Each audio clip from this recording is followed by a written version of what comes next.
on the side. It's actually very hard for you to apply. I know some of you may have tried to apply to some of these big local companies and have actually failed to get a response from them. It is actually quite normal to experience that. I'm actually one of the people that had actually tried to do that as well.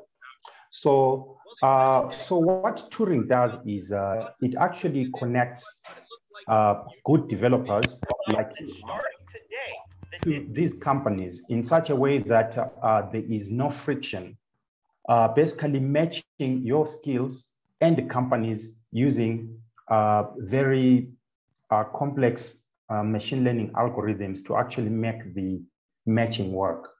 So for this matching to work, you actually will have need to have gone through this particular vetting process. The vetting process is something that most people are usually scared of, especially for anybody who say is going to be interviewed by some of these very large companies or companies basically in the US. The vetting process, as we know, or if you have tried it, you'll actually realize it's actually quite complex and differs from company to company. So what Turing does is Turing standardizes this process in such a way that you do not really need to be vetted so many times. Most of the companies that we vet candidates for, they simply just take those candidates. So you may go through a particular interview, yes, but that's not always the case with the clients that we work with. So they basically trust our vetting process. So the reason why I basically chose Turing vetting process is because most people fear going further with this vetting process, or actually think that the vetting process may be hard or don't really have a clarity of how it works.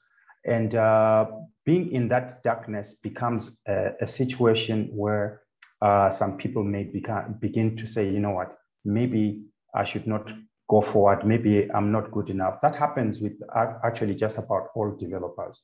I also feel the same way when I have to do an interview or a vetting process with any company if I had to. So, but fortunately, Turing gives you the opportunities where you actually develop a career. It's not a gig, meaning that it's not like one of those freelancer type of companies, or where you basically do a gig and then after the gig you are stuck. It's a company where you actually develop your career in such a way that you are continuously working a long-term job, where you can basically grow with that particular company, where there is stability, and yet at the same time you are with a reputable company. So so that is the thing. So you get paid per month. Turing does not take any of your money. That means it's not like any one of those gig-based companies where you actually have to, where you get, where you have to pay like maybe 25% or 10% or something like that every month. It doesn't work like that. Turing actually has got an arrangement, a running SLA and a running arrangement with these clients that these clients will actually pay Turing. So Turing does not take any of the money. So the money that you negotiate with Turing is the money that you'll actually get in your bank account every month. And then using the platform that Turing is paid through, called Deal, you would be able to make arrangements with KRA and do all your taxes and all that. So you do not need to be paying taxes in the US. So you don't pay taxes in the US. You actually pay, it doesn't matter which country you are, you actually pay tax in your local country. So Turing does not interfere with that particular process, but gives you leverage to be able to do that. Yeah, so that is the outline of Turing. I'm going to basically take some more questions on this, and if you need any more details of how Turing works, I think in the Q&A I'll be able to give some more details. Yeah. So let's see. So who am I? So just a quick introduction. I'm called Malisa. My last name is difficult to pronounce. I've basically been here in East Africa since 2004. Actually, early 2004. So I'm quite conversant with East Africa. That means Kenya and Uganda. I've worked in quite a number of countries around Africa. Started programming when I was teaching programming, in fact, in the late 90s. So I used to basically lecture software engineering during that time, and then went on to actually become a software developer. And then I always had a passion of the community. So I started community activities during that time as well, leading the chapter for the Computer Society of Zimbabwe, and where I was, and leading the .NET user group in Uganda, and participating in quite a number of events that used to happen here in Kenya as well, from Microsoft and many other communities. So I most normally use C# and Python. C# naturally, because I've used it's quite an old and evolving language now, but I also use Python quite a lot. And I'm also involved within the vetting process at Turing.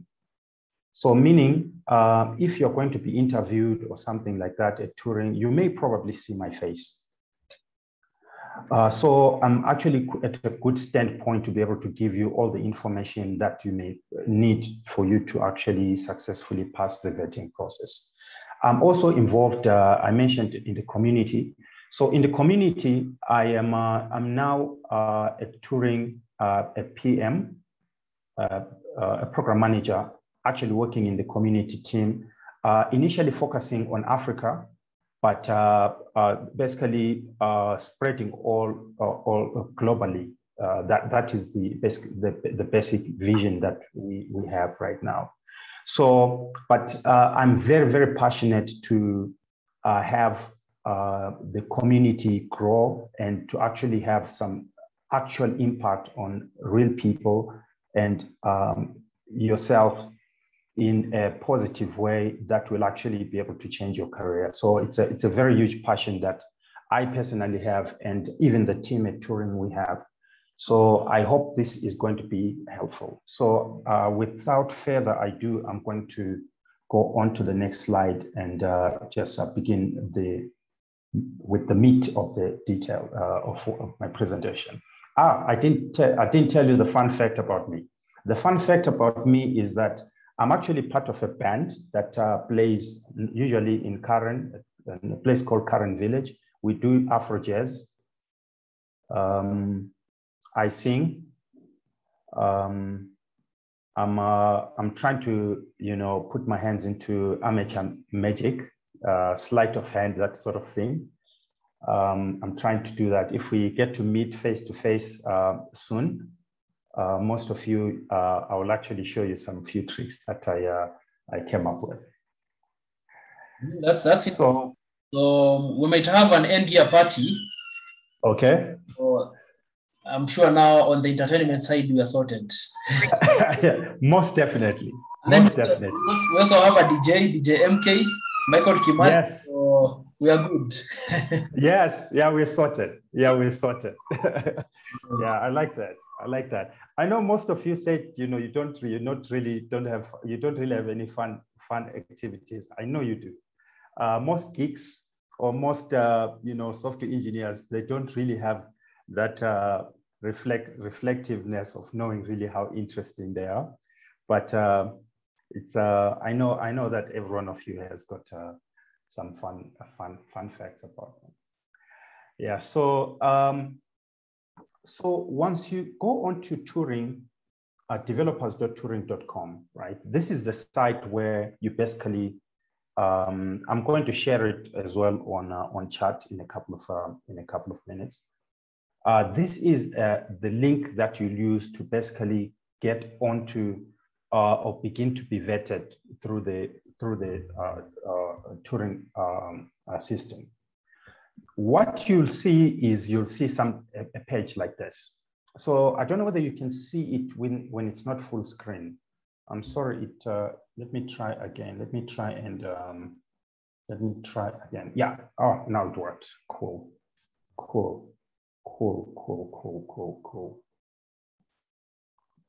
Yeah. So, all right. There we go. Yeah, so you're going to see a screen like this. So this screen is going to enable you to solve this very simple challenge. It's basically about finding a maximum number, you know. So if you look at it, you can already tell. So you can already tell what it's all about. In a way, you basically fill in line number 5 by selecting any one of these options. Yeah, but as you can see, this is a sort of like a situation where you have to check to see for all the numbers in an array, you are basically trying to check to see whether is it greater than the maximum number. And if it's greater than the maximum number, you basically will find a way to add it onto the variable or put it onto the variable that is being tested at this point. So it's a very simple thing, but it's an easy way to be able to just tell whether somebody is a developer or not. But if you don't know programming, which I know that it's not any one of you, you'll actually then click I don't know programming. Yeah. So, but this will then take you to the next page, where you'll be able to create your account. So in creating your account, you can basically link your account with Google or link your account with Facebook. And this is just a simple process that, anyone can basically go through and, just like the way you create your any account in any other platform, it follows the same way. Yeah. And so now that's where, once you've created your account, that's when everything basically starts. You need to then upload your resume. So one of the things that's very important is to have a good resume and a good profile. The reason why you need to have a good profile is because the system that we use is basically uses artificial intelligence to be able to read your resume, read your profile, and then be able to then match you with the jobs based on the skills that you have. So when the clients say, okay, we need a Ruby developer who has got, let's say, 2 years experience with a little bit of JavaScript, something like that, then it becomes much easier to actually have that match take place. And that is how we are able to scale as Turing much faster than most other companies that are coming into the scene or have been in the scene before. So in here, you'll basically upload your resume in PDF or in Word format. And from there, you will then basically fill in your details, basically your name, where you live, your phone number, that very simple stuff. And then as for all of us, or rather here in East Africa, we don't really have much problem with English. So we all speak very good, very good English. So you'd actually just fill in your English proficiency. So English proficiency is very important in this case because the companies in the US are very particular about this, because they would want to have somebody who has got very good communication skills and is able to articulate themselves when they're working with them. So it's one of the most important things which enables you to even develop much better soft skills. Yeah, so I missed something on that, on the previous one. So there is also educational background. But one thing that you'll notice these days is that most of most of the developers that you'll get, you do not need to have a PhD or like a master's degree for you to be like absolutely proficient in a particular technology. I have literally seen people that have not actually gone to the university, more specifically for programming, but have done professional courses and have had so much experience in programming and have actually really done very well before. So, here is a place where you set your availability. So your availability is about when can you be available, you know, when can you be ready for, or rather, are you actively looking for open offers, or you're not looking for any job offers right now? So, so as mentioned before, Turing offers full-time jobs. So normally the clients will expect you to work 40 hours per week. So it means 8 hours per day. And you would normally be expected to overlap with the customers, at least say 4 hours with the customer, or rather with the client in the US, so that you can be able to do your daily stand-up meetings. And then after that, then be able to basically be able to sync on the projects that you're working on. So this is very important as well for you to fill up and the information related how soon you can start. So, and now then comes the part which deals with your specific skills. So the specific skills here relate to, for example, are you a front-end developer? Are you a back-end developer? Are you a Python React developer? Are you a Python Django developer? You know, so you can select as much as you want here, as long as you are proficient in those skills. And this is basically building up your profile. And the next part is, of course, adding the skill level to say, okay, in React, or in what this particular, say, language or skill, how many years of experience do you have? And is your knowledge expert level, or is it intermediate, or is it introductory?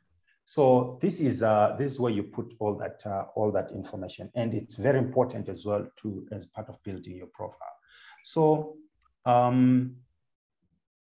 okay, and then simple, it gets finished there. So, but now you can continuously improve your profile after that, meaning you can, as you add, say, your experience with each company, it's always good to include, for example, the type of skills that you used in that company. You're actually going to see that in some of the slides.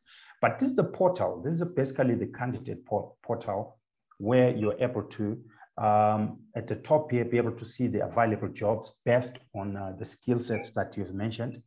And below here, you are able to see, for example, the Turing test that you can take, and a coding challenge that you can take, and then finalizing your resume.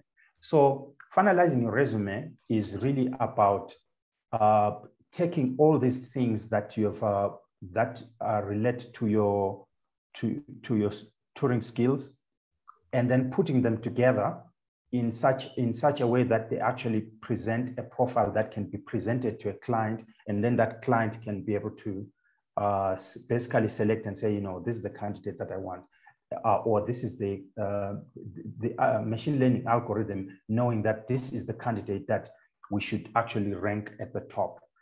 And of course, there is a prize to win here if you refer a candidate to Turing. And of course, this area here is about jobs. So you can basically be able to see the open jobs right here.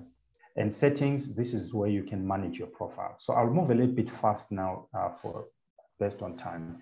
So this is where I mentioned that you can actually earn yourself some money by referral. So you can basically, once you go to win, you can basically put email addresses here for people that can actually join. You can put 10 or many people in here, and then if they go through the process, then you got yourself some money, and then you can invite me and you can go to Nyamachoma. Okay, I'm joking about that. Okay, but yeah, so now this is a resume. So on detailing your resume, you actually need to indicate, to put a little bit more detail on your resume of what when you're building your profile, on what you have done, your years of experience, and all that sort of thing. So all that information comes in, and then it actually helps to build your profile, like I mentioned before. Okay, so Turing Tests. So at the Turing Tests, one of the first things is your work experience. So work experience here is basically a 30-minute type of qualitative type of test, which asks you questions like, how many years of experience do you have? Have you ever led a team? Things that relate to working with the team or leading a particular team, or whether you've been a project lead, those kind of questions. So it is that type of questionnaire. So that if you're a senior, we can be able to allocate you onto the machine learning algorithm, and can match you with much more senior roles. So this is an example of the screen. So this question number 1, what is your role or position? And then you can basically select either one, A, B, C, or D, something like that. So we can tell that you're in fact a senior software engineer, or you're a technical leader, or anything like that. Yeah, so now when you're done with that, then as you can see, the ticks on the left-hand side, they continue going green, all the way down. So when all of them are green, that means when you get matched, then that is the happy place that we're all looking for, where you've actually filled in, done the test, and then you filled in. So in here, when you've selected, for example, React and Node.js, you'll be able to start a test. So these are multiple choice questions where you have a specific amount of time to actually just fill in the test. I think I'll be able to show you 1 or 2 in a second. So the idea is basically testing you on things like, for example, if it's not JS, we know it's JavaScript, for example, or let's say if it's Python, we know it's basically Python. And so it basically tests you on the idioms, control structures, and the expected output from certain code segments or code expressions. So that is how it's basically structured. So in my view, I actually think that as long as you know the language quite well, this should actually be a walk in the park. So React, of course, it's about the React components. It's about all that composability, and since it's React Node here, it means that there is some JavaScript. So you need to understand the tenets of JavaScript. So if you have gone through your JavaScript books, or some of those material about I think it's the ugly side of JavaScript, I forget it, you'd actually find all this stuff easy. So now once you've completed the Turing test, you'll then be able to do the coding challenge. So the coding challenge is really to do with so this is passed, all right? let me see the next screen. Okay, so here we encourage you to take as many other tests that are related to the skills that you have. So, for example,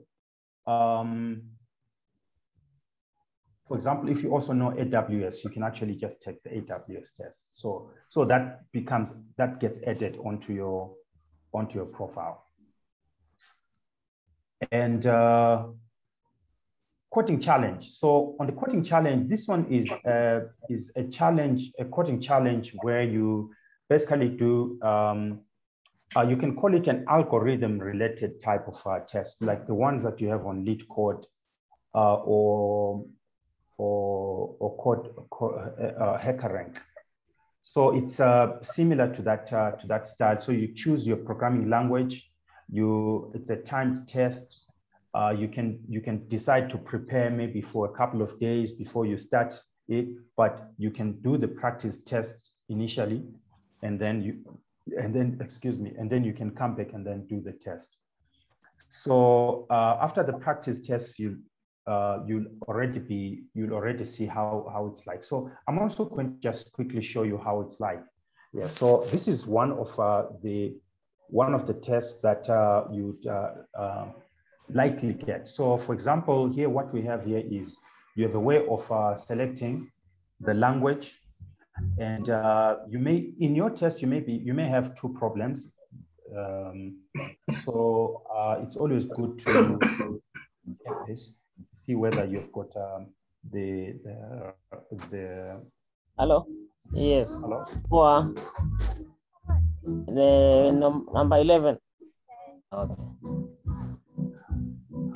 Okay. So so the problem statement is shown here on my left-hand side, which describes the problem. What's very important here is for you to understand which type of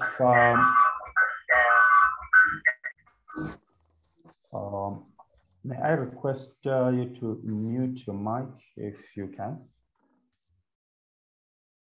So on the left-hand side here, we have the problem statement, and which includes the test cases of how the problem is going to be tested on this side. So what you basically need to do is you just basically put the code where it's required, and take into cognizant the fact that you do not modify the existing lines. So meaning if there's some other lines of code that exist, it would be good that you do not modify them. And not only that, it's always good to use this particular editor here, because if you were to type this code in a different editor, you cannot paste it here. So you can already go into maybe start by writing pseudocode in statements quickly, and then basically filling out the actual code when you realize that you've actually gone through it properly. That's what I always do. I noticed that it actually always does the trick. As I think through, I basically write the pseudocode in comments, and then now when I have the pseudocode, let's say take like maybe 10 minutes to do the pseudocode, right? And then I begin to know, for example, which type of data structures do I need to use? Do I need to use an array or a queue or something like that? And then immediately after that, I can then basically, refer to my pseudocode and then complete the solution and run the test cases. So the test cases area is below here. So you can actually apply the different test cases, the ones that are given to you and the other new ones that you want. And then once you're done, you can basically, once you run the test and they succeed, you can basically submit the test. So this is not different from LeetCode. So I would advise you to go to LeetCode to try out some problems. The screen is exactly the same. And once you're confident, and usually this kind of screen, it requires a little bit of confidence and getting used to problems like LeetCode or HackerRank, which present in exactly the same interface. So once that is done, you go into Finalize My Resume. So Finalize My Resume is basically where you get another chance to add more details to your resume, like your GitHub account, your LinkedIn URL, and so that way your profile just stands out in such a way that it can be picked up by the machine learning algorithms or the matching team. Yeah, so that's basically it. So once you finalize your resume, the team automatically knows that you have finished this particular process and you've passed. So now at this point, you're basically waiting for the matching team. So if your experience is okay and you've done it right, usually the turnaround time is very, very quick. It's basically a couple of days, from a day or two. Some people have actually been hired on the same day. They finished the resume. But I also need to mention that we also do have some program which we have where we may basically follow you up very quickly before you finish up, because let's say you have already entered your experience, and so our team will actually help you to finalize this, meaning they'll actually call you and help you in making your profile look good. We already have a team that is dedicated to doing that for candidates that need help. So, and of course, there's a preview button there to preview your resume. So I don't know if there's any questions. Bernard, thank you. That is the first session that I'm doing today, and I think you can open up for questions for maybe a few minutes, and then I can go on to the second one, which is going to be more of a discussion. And yeah. Thanks, Melissa, for taking us through that process. Any questions for Melissa or the Turing team?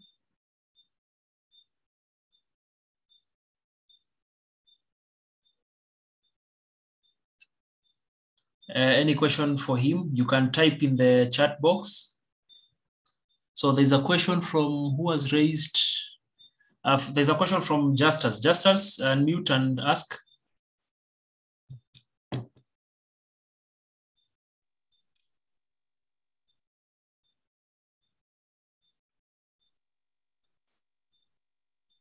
Okay, you can also switch on your camera.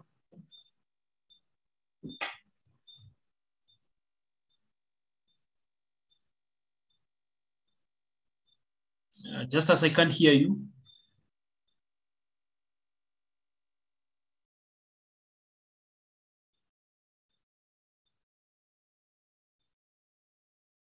Maybe just as you can type it in the chat if maybe your microphone has a problem, and then Mushero, you can ask your question.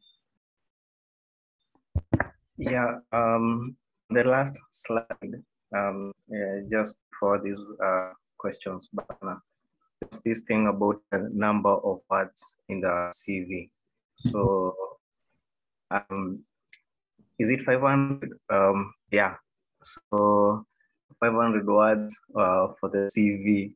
I don't know if I'm estimating correctly, but then I'll have to talk a lot. So is it like a CV with some grammar in it, or do you have just these things on briefest, the briefest possible in a notation form?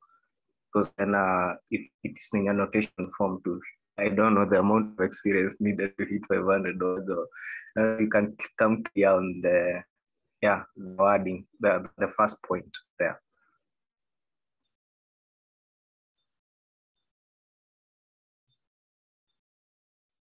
Sorry, I was on mute. Sorry. Yeah, thank you very much. That's a good question. So 500 words is actually to do with the work history. So the work history is where you can basically describe the project. So you can actually put them in bullet points, simple bullet points, and it always helps to put them in a smart way. For when I say smart way, it's a notation to say something that is, succinct, measurable, and with some results, so sort of like something that shows the impact of what you basically did in that particular work history. So the SMART as an abbreviation means that you can actually Google it, and so that because I sometimes forget it.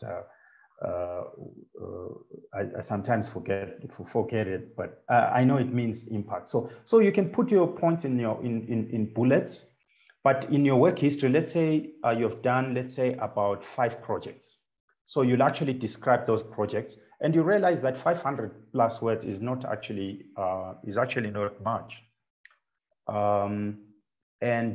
People with that have had at least 500. Where here is to say you need to be quite expressive as you can, so that the machine learning algorithm, which is going to first look at your CV, is going to already try and understand, okay, this is the project that you did, and this is the technologies that you used, and this was the impact that the project did.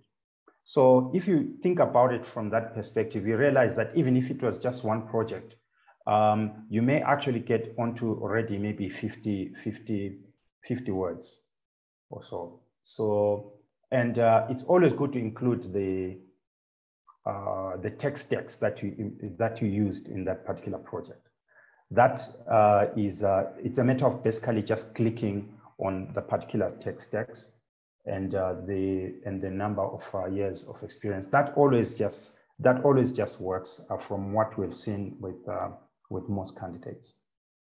Yes. I don't know whether I've answered your questions. So maybe to add on to that, so the best way is you say where you've worked, the period you've worked, what the company is about, what you are doing there, like maybe you are building a platform to do this and this, and what was your responsibility in that? You work as a team, yes, or were you like the lead engineer, or you worked alone? So by the time you finish that part alone, maybe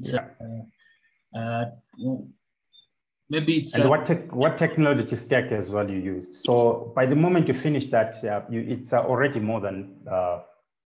more than almost 100 words actually. If you need more words to explain why you used the tech stack you used, why did you use Python instead of Ruby? Or why did you use React instead of Node? Yeah, so in this particular part as well, like I mentioned, there is already a team as well that can help you to, you can basically Google Smart, how to write, that's sometimes used in goals or in basically building CVs. It's always good. I think we're going to do some generic session at some point of how you can actually build a good CV.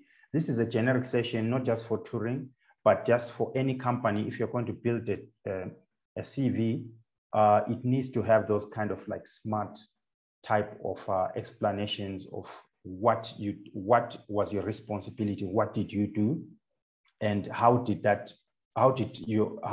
what you did impact the company or impact the goals of the company. Yeah, thank you, Benji. There's another question from Enoch.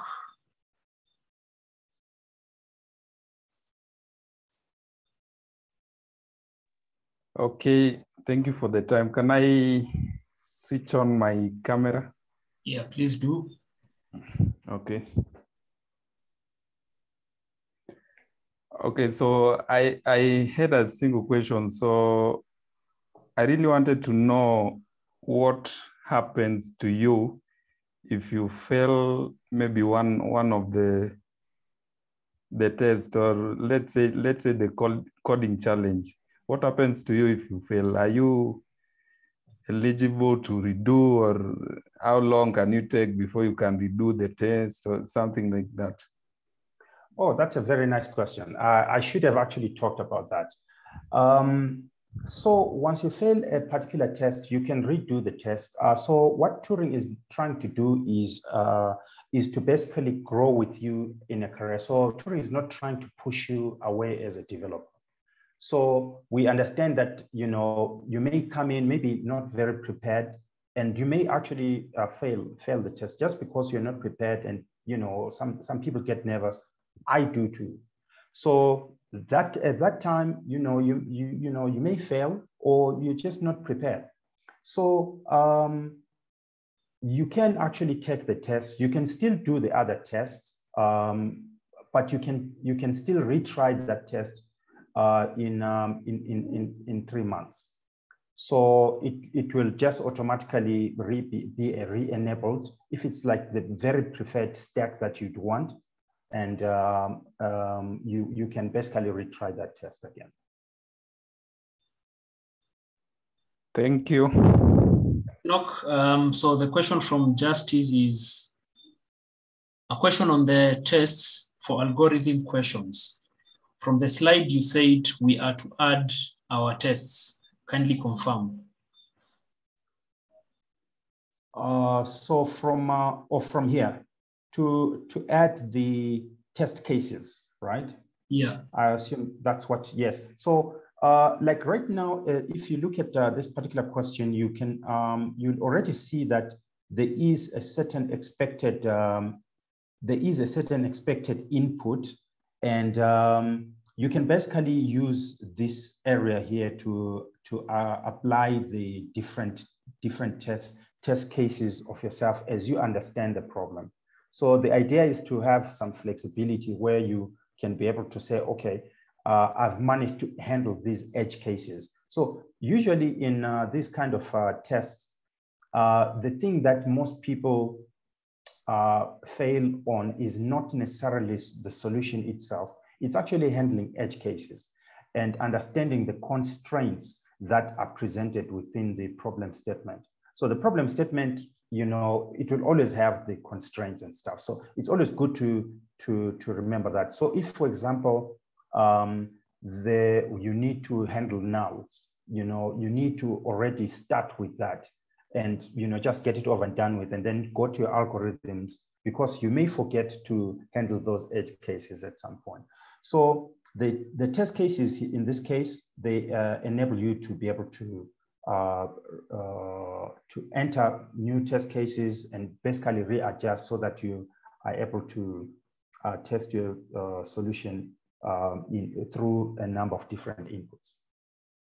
So this is not like a requirement, it's to help you test your code before you submit it, right? Yes. Okay. Thanks, Justus. So another question from Christopher. From most of the postings in Turing, it seems that 3 years of experience in a particular stack is required for all positions. Can you confirm? Well, so most clients mention that 3 years of experience, usually in programming, you know.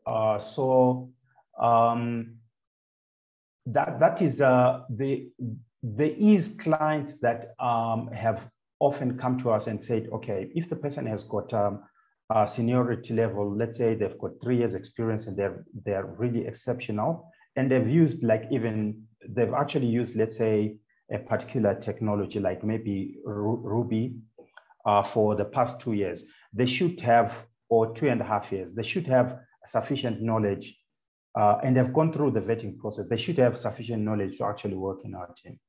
So that is usually the case, but it's not always the case. So don't feel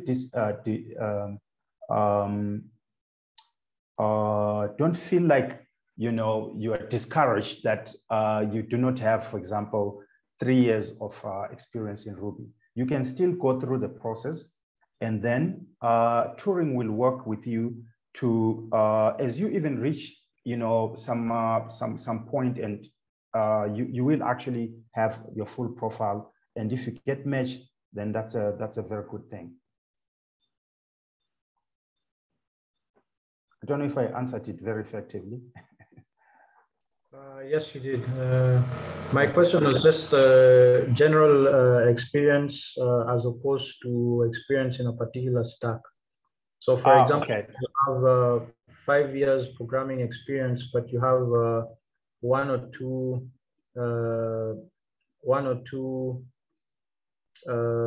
years of experience in that particular stack, like Ruby, for example, or Flutter or AWS. Would you still be considered for the position? And I think you answered it. Yeah. So it's usually like overall experience as a developer, because so most of this knowledge as a developer transcends through a number of languages. And as we know, say, for example, you may have, as long as you understand the concepts of programming very well, there is clients that have come to us and have said, you know what, we want to loosen the number of years of experience for this particular technology to, say, for example, 2 years or even 1.5 years. That client has got like some specific needs, but as long as that person has got like maybe mentions a different range of experience in number of years. Yeah.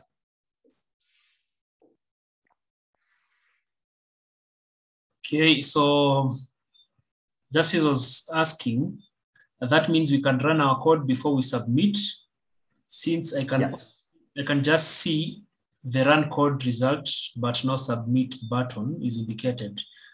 So I can see, it's there on the extreme bottom right corner. Yeah. Okay, thanks, Melissa. So because Turing is one of our sponsors, during the mini conference that we had a few months ago, we created a channel for them on the WhatsApp group. So I'll share a link towards the end on how you can join the WhatsApp group, the Slack group, and then you can go to the channel and ask questions specifically for Turing there.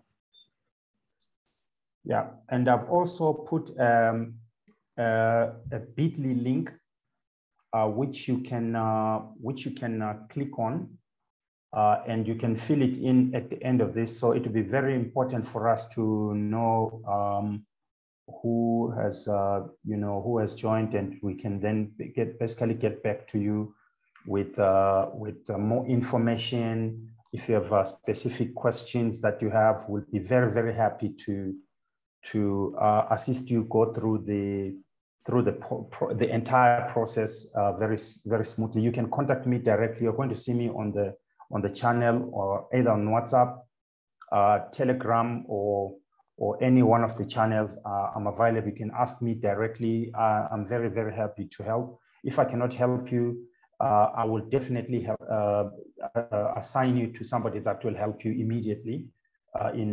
Since you are in the same country, same time zone, it should be much easier to do that. So you can expect a very quick turnaround.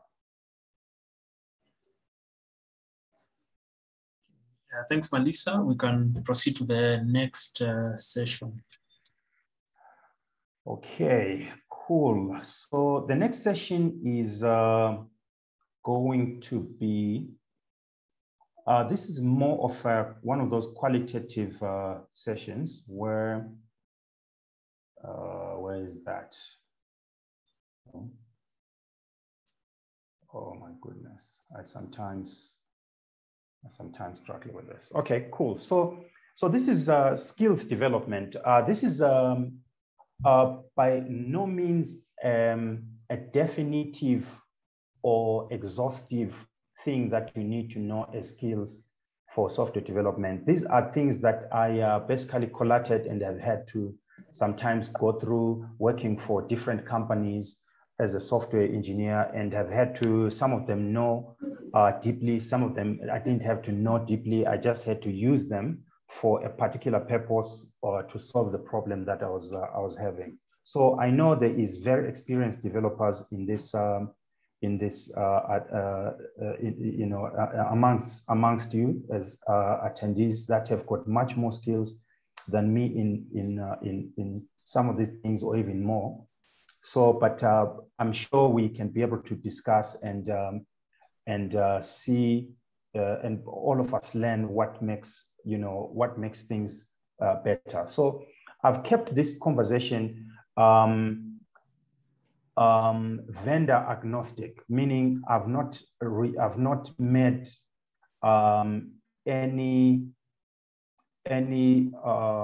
assumptions based on or that would reduce into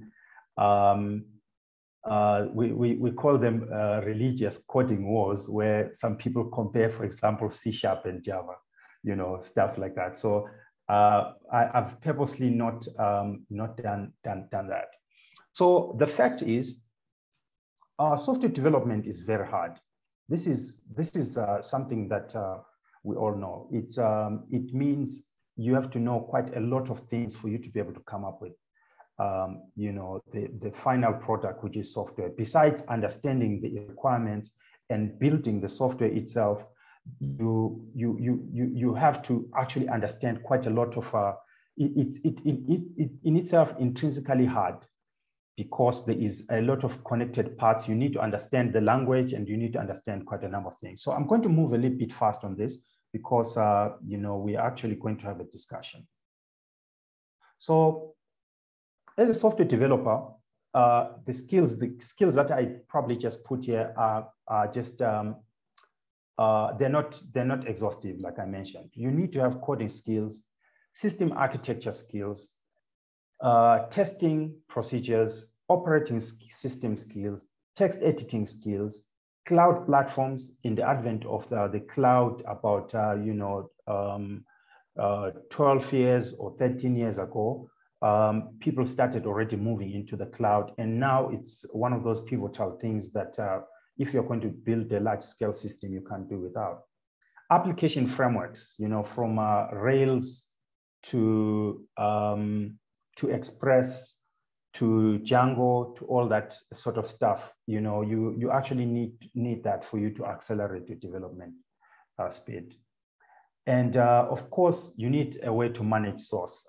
In the olden days, we used to use SVN. I don't know whether there's anyone who has ever used SVN here before, but yeah, it's one of those things that we used to use. And another Microsoft product, which was called Visual Source Ceph, something like that. But anyway, enough of that for now.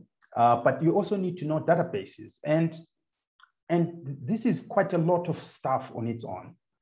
And on top of that, you also need to have soft skills.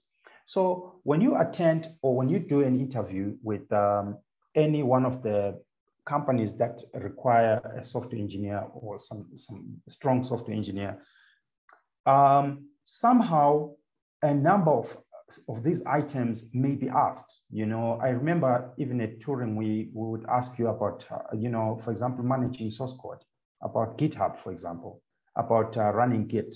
How do you do, how do you not only check out, but how do you, what are the differences, between all these branch things that happen in managing source. So, and things like testing, you need to be able to test. So I'll just go quickly through these slides. This should take me just a few minutes. So in coding, you're of course expected to know, to have expert knowledge. Here, most companies, they don't expect you to have knowledge of like too many programming languages, but they expect you to have in-depth. So rather than breadth of knowledge, if let's say you have got knowledge in, let's say, 2 programming languages, let's say Ruby and JavaScript, and all those languages in depth, then you should be okay, because most companies, they realize that you should be able to switch onto a different language if you have got in-depth knowledge of the idioms, the syntax, and the control structures, which if you realize are kind of merging in a way between different languages. For example, all these things to do with async and all that has been happening towards many languages. Things like operators, this includes, of course, bitwise operators, which are sometimes confusion when it comes to a number of people when you're doing coding challenges. Because some of the solutions that you may have, that you may provide, which are much quicker or performant, may require you to use bitwise operator. You know, just use an OR, and you know, you just change these values. And of course, in coding here, I also mentioned the ability to use the debugger. You may use the debugger that is provided by the IDE, but there is also other debuggers that are, I'll probably call them offline debuggers, like for example, the ADB for Android and the PDB, which is used in Python. But there is many others. There is other debuggers that allow you to do post-mortem debugging, which means basically taking the dump from a system that has failed, and then analyzing that dump, and then being able to go to the breakpoint to where exactly where the problem happened. So the offline debuggers that allow you to do post-mortem debugging are also very important. So good knowledge of that is very important. And of course, data structures and algorithms. These are basic. We do them in school. But if you're going to pass a challenge, a coding challenge, you need to have the grasp of that. And there is sometimes not many places where you're going to use them, except if you're going to be writing components for other developers, let's say, or writing libraries that are going to be used by other developers. Let's say you're writing an ORM. If you're writing an object relational mapper, you may probably actually end up using most of all these items here, you know, like queues and, you know, and graphs, and doing all sorts of weird algorithms for maybe sorting and doing and that sort of thing. And another thing, of course, is the design patterns. Know where to use the design patterns. For example, the Gang of Four, there are quite many creational patterns like singleton, proxy patterns, the factory adapter patterns, all those kind of patterns that allow you to, for example, that allow you to manipulate a particular object, which are behavioral, or that allow you to navigate through a particular different expression, like the visitor patterns. So they're very important, at least to know some of them. You may not necessarily know all of them, but it's good to know the most common, like, for example, the observer pattern, the iterative patterns. So it may be good for you to at least know some, so that you can actually apply those even in your daily coding. In this case, I didn't talk about solid principles or OOP, just because there is some people that use functional languages, and they'll curse me and be like, why OOP, why solid, we do functional programming, so I purposely did not include that. So I know all these things here can be done with basically most or all the languages. Yeah, and then also system architecture. So over the years, I've noticed that the CQRS, which is command query responsibility separation or response separation, has become quite common, especially for enterprise systems. So this is a way of trying to scale systems by separating, queries and commands to make it in such a way that, there's no contention in there, and it becomes much easier. And of course, there's been the rise of the actor model in many different cloud systems as well, including the Microsoft ones, which uses OLINs. And some of them are stateful, some of them are stateless. So the actor model is a very old model, which I think was done by Hewitt in I think in the 70s. But it has come back now, and it is now fashionable because of the way it scales. The actor model is actually used in Halo. If you've played Halo game, it actually is used physically in Halo to create the virtual actors. So things like pub/sub, mediator pattern, stateful and stateless system architecture. So this This is the architecture of how the components connect together and how they work together. MVC, MVP, which is, Django is, I think Django is MVP, right? If I'm not mistaken. So, but this is MVVM, where of course model is separated from the presenter or some sort of controller. And I know Rails does this kind of pattern as well. So, and because of the number of microprocessors that we now have to work with, it's always good now to take advantage of concurrency that we can do. Basically, be able to do things either asynchronously or be able to do things in a multi-threaded way, or be able to multi-process things and separate them into different tasks in such a way that the tasks can be completed quickly. So these are some of the things that you would actually have to think about. So, and system design is now the part where you may be asked a question in an interview. The interviewer will ask you about design, for example, let's say an image sharing application, right?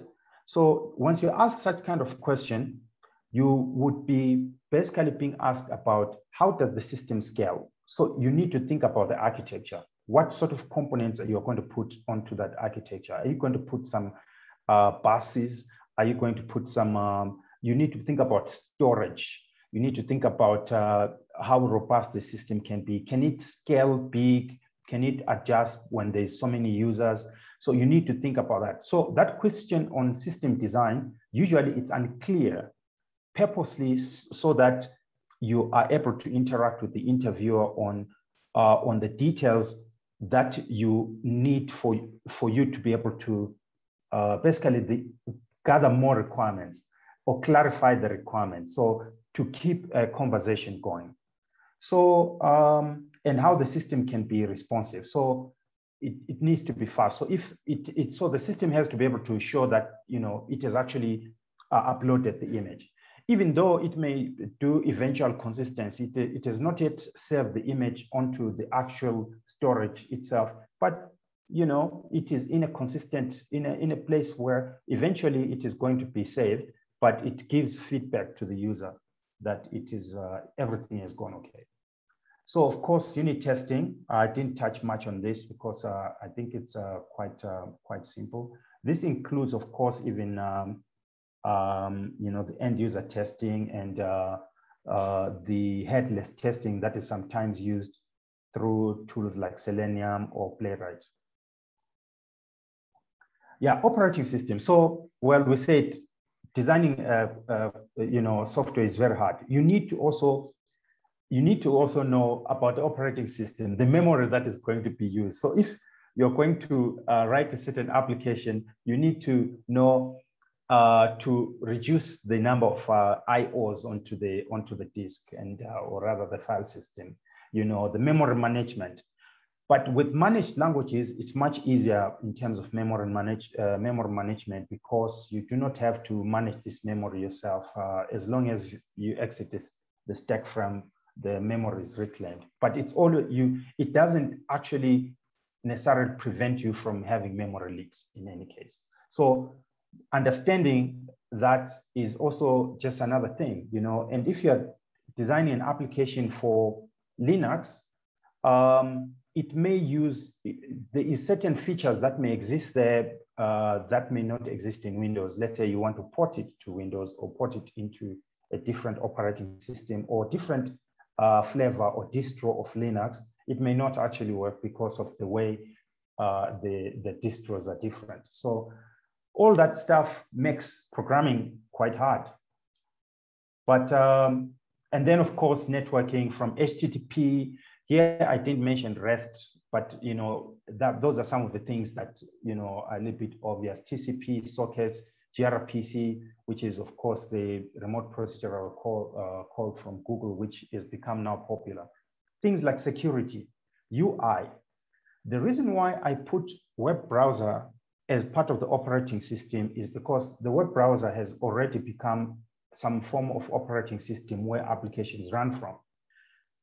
Because they allow you all these things that I've mentioned up here as well. So when you write a web application, you are basically going to consider all these kind of things if you're writing a fairly advanced application. Yeah, so text editor, I just put some examples here. You know, you just need, of course, IntelliJ, IDEA, you know, depending on what you like to use. I know there's some people that still use Notepad, but well, I normally use VS Code, I'll be honest with you. And yeah, platforms, cloud platforms. This is, I didn't mention a specific one here to say AWS or Azure or GCP, because people have got their opinions. But what's important, for example, is to know things like provisioning of clusters or VMs or containers, or some tools like for running microservices or application services or databases or gateways, storage, and all these things, they exist with all these providers that are already in the market. And this is not exhaustive. There is actually quite more things including DevOps from almost all the vendors we have. So we're not done yet. Application frameworks, Rails, .NET, .NET, Django. So what sort of things can you leverage within the application framework that are going to enable you to get access, let's say, to a certain resource on the internet or locally, maybe asynchronously or synchronously or whatever it is. So this is very, very important as well. So these are the skills that you need to know. But of course, up to discussion. That's why I'm going to move very fast here. Managing source, of course, this is DevOps through CI/CD, continuous integration and continuous deployment, and managing between staging and production. And also, managing source, of course, may mean that you may actually have some secret files within the source. Let's say, for example, some API keys that you use to connect to a particular resource online. So you need to have a way of managing these in a way or in a vault in a way that it cannot accidentally end up on GitHub. So databases, this is from SQL type of databases, the transactional databases to NoSQL databases. And these also, of course, have got cloud offerings. So if you've got MySQL, you can get MySQL in the cloud or an equivalent. If it's MongoDB, you've got some things like that as well online. And they kind of have almost certain distinct ways in which, of course, they scale. That's how you can choose which one you can use. Okay. All right. Let's move. Okay, and then here on other, I just decided to add other things that you get to meet in this life of software development that you may probably just have to use just because you want to either scale your system or you want your system to interact with a particular maybe IoT device or anything like that. So queue infrastructure, of course, this is not exhaustive. RabbitMQ is quite common. MSMQ is also common from Microsoft. And MQTT, which is very common as well, which is used in mostly in mobile devices. And caching, very, very important. And if you're going to do system design, don't forget these things, especially the queuing. If there is going to be a need for some sort of queuing mechanism, you actually need to mention that, we need a queuing mechanism. Maybe we can use a RabbitMQ and create a cluster of RabbitMQ that is going to ensure that, for example, there is there is no back pressure, or there is no pressure that is going to be reaching the particular processing infrastructure. So something like that would actually satisfy an interviewer. And of course, caching. That's another thing as well that is very, very important that I've noticed in system design, and where you may want some users to be able to, or rather users to be able to access certain data instantly, or rather very quickly, than the data that is going to be taken from the database. So things like logging, tracing, profiling, all these things are different, but they actually help you to know what is happening within your application when you deploy it, or when you're still debugging it, or when whether it can be able to scale. For example, profiling will enable you to tell whether, if you're going to apply, let's say, put like 200 users onto your system at the same time, and you do some profiling and do some sampling, you can be able to see whether your system is able to handle those kind of people, let's say hitting your cart at the same time.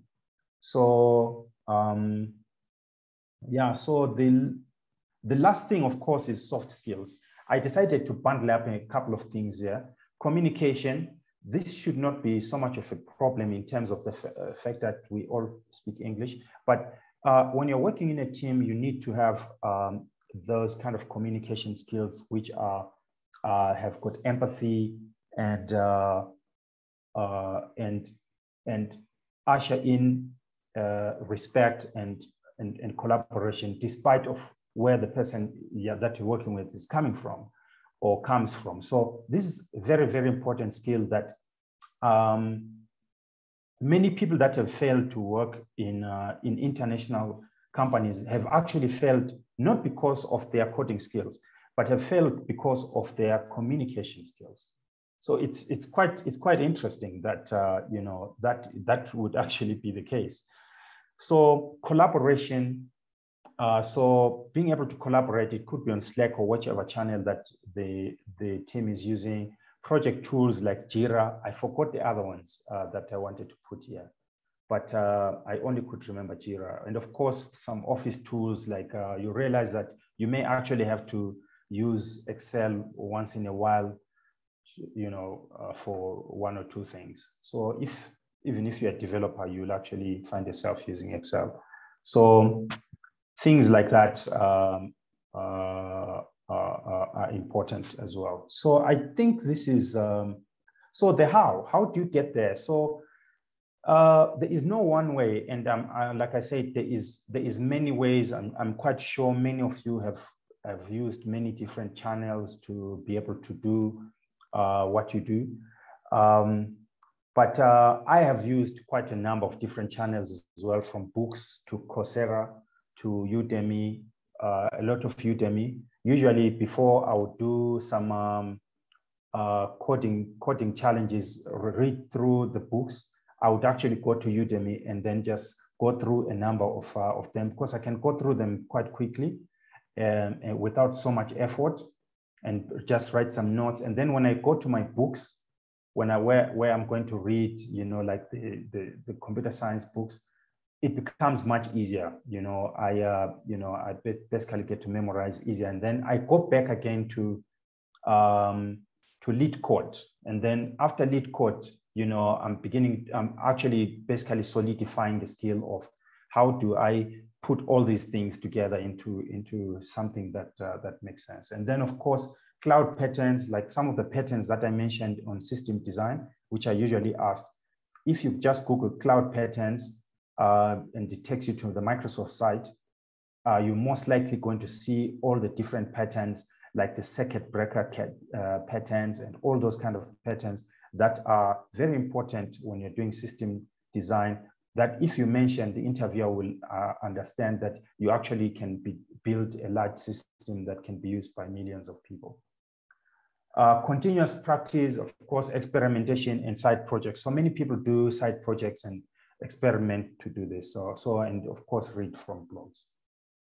So I think that is it from me. So I think this is the part where we can basically discuss, and it'd be nice to actually learn from you on what you have done and what you think is vital as well. And if time permits, Bernard, you will help us on that. Thanks, Melissa. That was very, very, very comprehensive. I like what you shared, very detailed. And I can share the slides if you want. Yeah. Normally, people just give summary of like how to prepare the skills development, but this was very detailed. And for any developer here who has just begun or they want to learn more or to be successful developers, you need the slides and go through each page line by line to make sure you are really good in terms of the frameworks, architecting and design, and like almost everything he said, you need to go through it. So I'll share the slides on WhatsApp and Slack as soon as Melissa shares them with me. Any question for him? Justice, I can see your hand is up.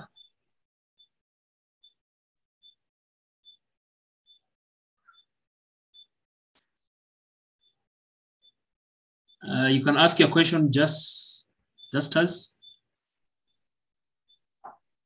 or you can type it if you want.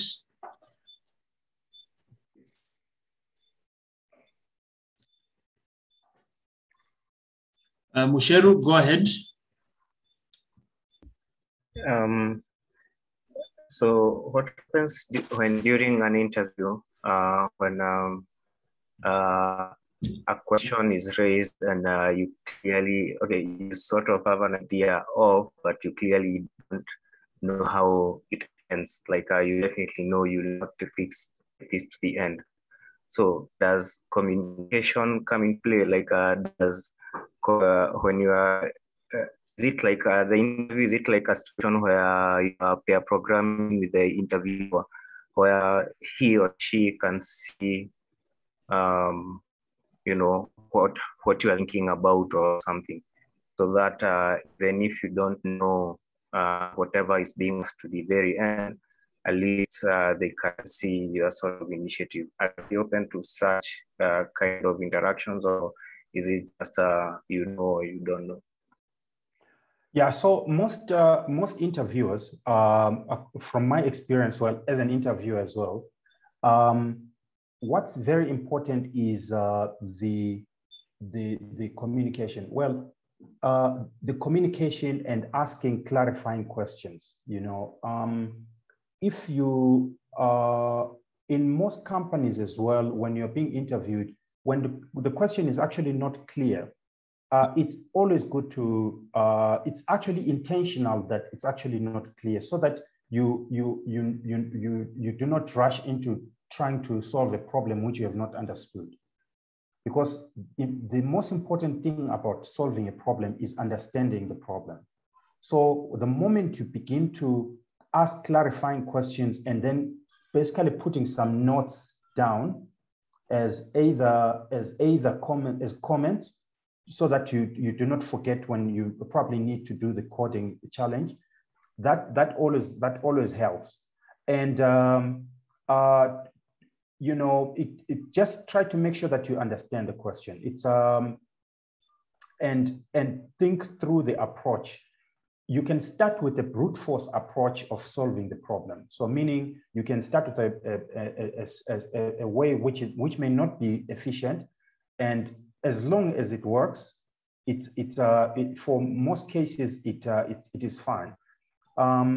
For some interviewers, they may take you further and say, okay, now given this kind of problem, given this kind of solution that you've provided, how can we make it faster? For example, run in order of n rather than on order of n squared, something like that. So they may ask you that question and be like, okay, what do you think we can do? And then through that process, you can already have like, you know, at that time, you already know that, okay, the interviewer wants me to remove these nested loops, you know? So how can I do that without breaking the logic? So, or how can I remove this recursion that I've put there without breaking the logic? But that is basically how it works. So especially in system design, that's where you have like even much more leverage to be able to communicate with the interviewer. It's very, very important.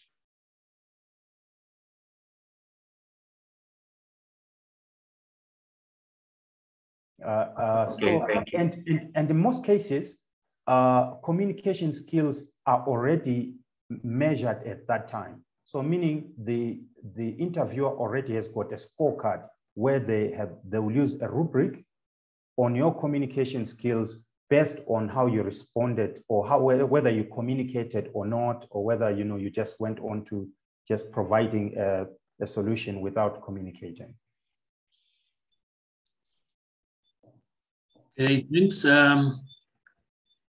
Christopher has a question. You can unmute and ask a question, Christopher. And for anyone else who has a question, please raise your hand, and then we'll get to you once we're done with other questions. Thanks.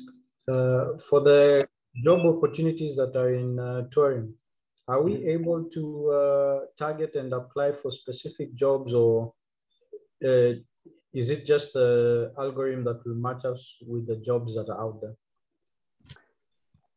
You can. So there is already listed jobs. So you may, let's say you are a Node-React developer, right? You can already see that there is Node-React jobs. One of the things that is important in that case is there is an option to be able to apply, yes. But one thing that is important is to actually do the test, so that even the matching, not just the algorithm, but the matching team. There's already a team that is, you know, has quite a big team that is involved in that process. Their job is to basically find candidates that have a particular skill and have that match a particular client's requirement. And that is a manual process. So while the team is big, we rely quite a lot on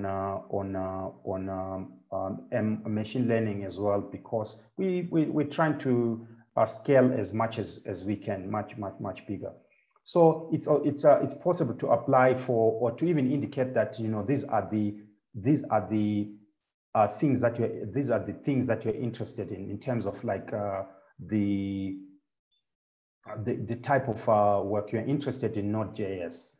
So you'll be able to check, the moment you check in those skills that I mentioned in the previous slide, to say Node.js with React, Python with Django, the moment you select those, you are already positioning yourself in such a way that your profile is ready to be matched onto a particular client. So it means that there's already ticks that we will have on the system that will enable us to have your ranking go up. Thanks. Okay. Another question from Justus: what sort of projects that you look at to see how capable a software engineer is capable to output according to your vetting process?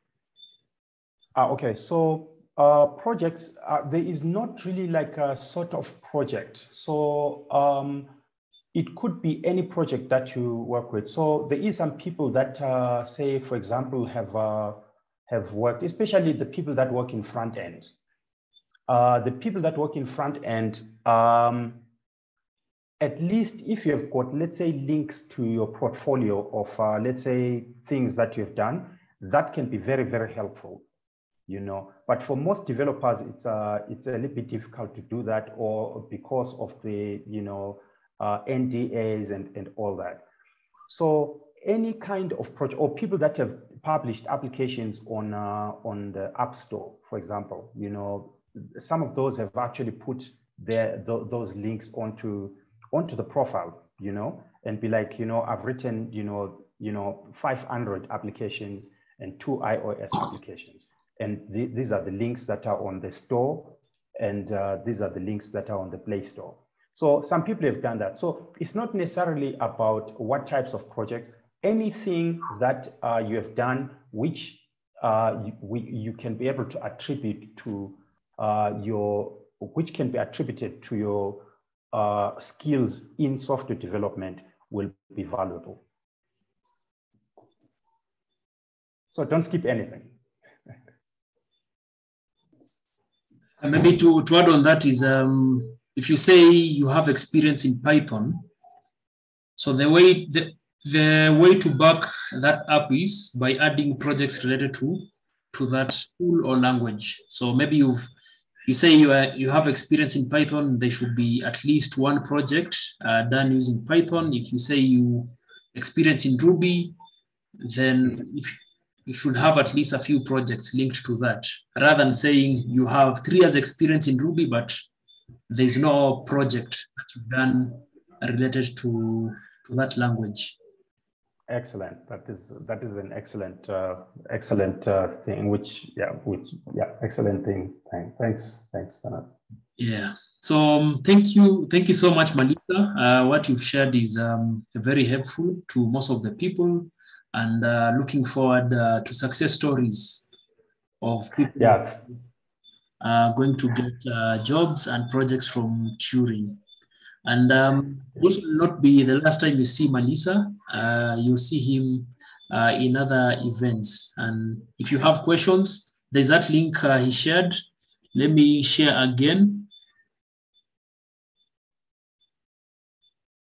Yeah, and the bit.ly link, please click on that. It will also be shared on WhatsApp. You can basically fill in your details there, and then we can get to you and basically help you through the process. So the future that we're looking at is to build.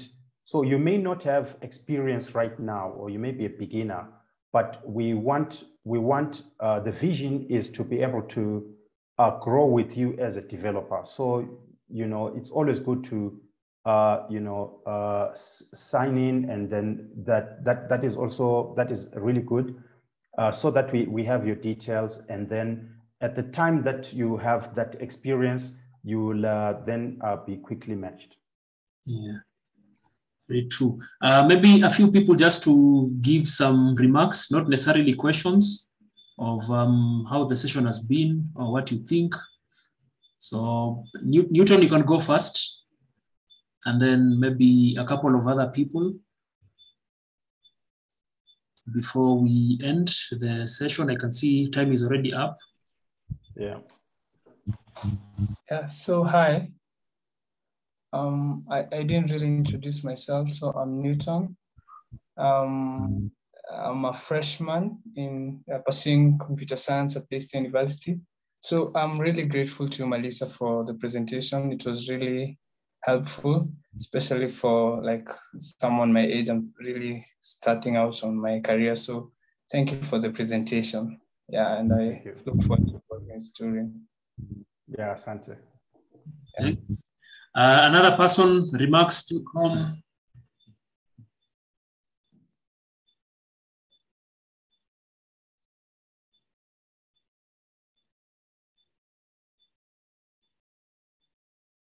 Hilary, sorry, continue. Hi, Bernard. I'm Lewis. Okay. So our question would be, personally, I'm a test automation engineer. I'm not really a full stack developer, but for me, I usually interact a lot with code. And I realized that Turing doesn't hire basically SDETs, software developers, engineers in test. So are they planning to include us in that list, or rather it's all about hiring developers only? Yeah, so software developers that do testing, so you do things like Selenium and things like unit tests and basically write test cases and things like that, right? Yeah, correct. Okay, so right now that is not highlighted on our pages, but I'm quite sure I should be able to give you a definitive answer on the plans relating to that. You can write me an email directly or contact support@turing.com. But if you write to me an email directly at malisa.n, let me just put my email address here. Okay. I should be able to get a definitive answer on that and be able to give you something which is concrete. But I know that SDT is not in the list. That is a good observation. Yeah. Thank you so much, Malisa. I'll talk to you. I'll write an email to you. Thank you. Or you can even call me 07905114223.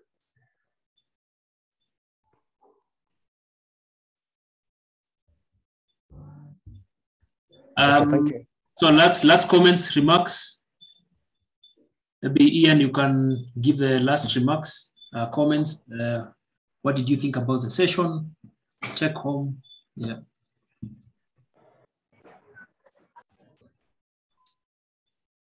Ian.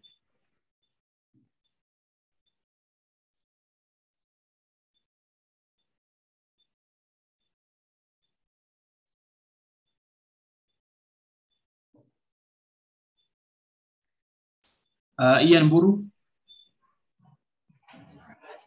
Let me just give a vote of thanks also. Okay. Thank you. Yeah. So I would like to first of all thank the Nairobi team for holding this session. I know, yeah, it took a lot of planning for it to occur. So also I would like to thank also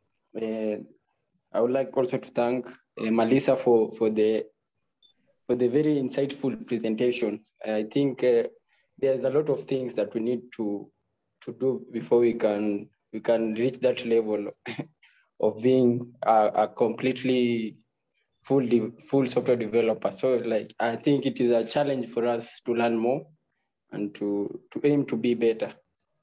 Thank you. Yeah, Asante. Yeah, it takes time, but as long as you know, like the things that I've shown you on the first presentation, you should be able to learn some of these things as you do some projects. For example, you don't really need to know Kubernetes right now or some other different things. You can start from the particular tech stack that you use and algorithms and data structures. You can start right from there. That already creates a platform for you. Asante sana. Yeah, and Hilary, that's why the community exists. So if you need help from the community side, there are so many people who are experienced. You can ask questions anytime if you want help or you have questions, and the community will be able to help you. Thank you so much, Malisa. So we were supposed to do the code challenge, but time is already up.